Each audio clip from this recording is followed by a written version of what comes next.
Bonjour.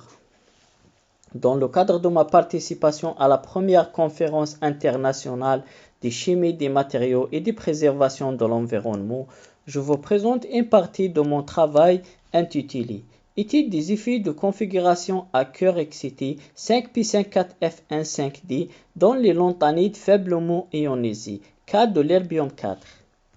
Les ions de lanthanides qui ont de nombreuses applications dans la physique des matériaux possèdent une structure de niveau d'énergie très complexe. Seule l'étude de leur spectre à haute résolution dans le domaine ultraviolet du vide permet de déduire le diagramme de niveau d'énergie et de décrire la fonction d'onde et les propriétés radiatives de ces ions.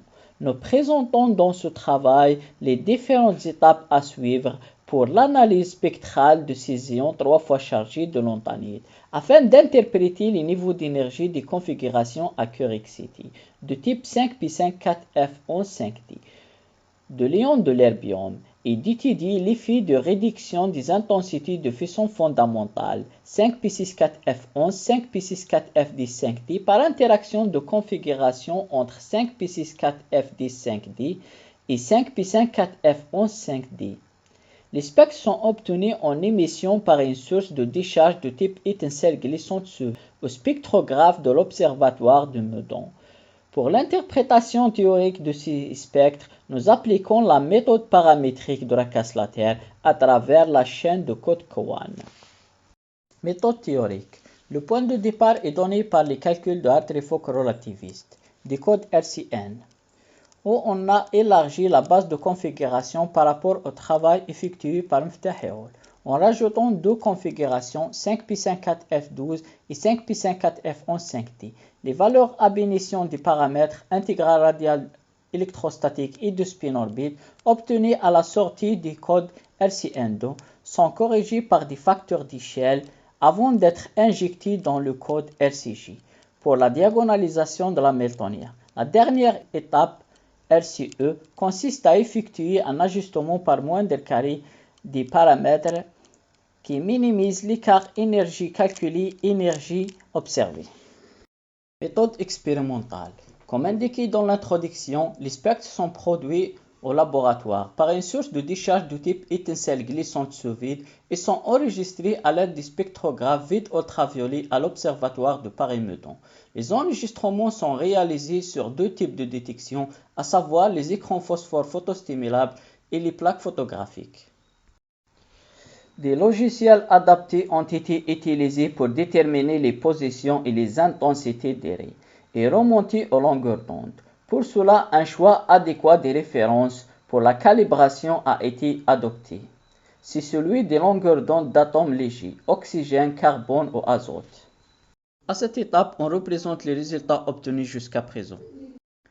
Ce tableau montre les paramètres de la parité paire où la configuration à cœur excité P5F11D est ajustée par des facteurs d'échelle spécifiques à cette configuration, obtenus dans le cadre des travaux de Niodim 4 et Niodim 5.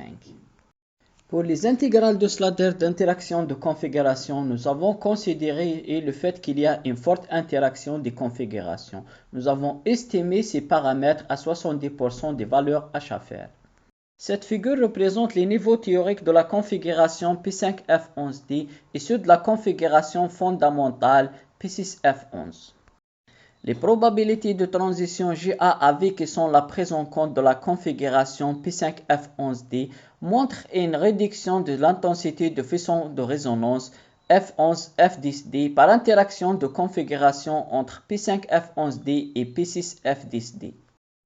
Cet effet de réduction des intensités n'a pas été observé sur les deux autres faisceaux, en l'occurrence F10P F10D et F10P F10S. La figure montre clairement que leur intensité demeure inchangée avec la prise en compte des interactions de configuration avec la configuration P5F11D. Conclusion. La connaissance de la configuration à cœur excité 5P54F11,5D nécessite en premier lieu la détermination d'un certain nombre de niveaux expérimentaux. 2. Une extension de mesure près de la limite de l'énergie d'ionisation est indispensable.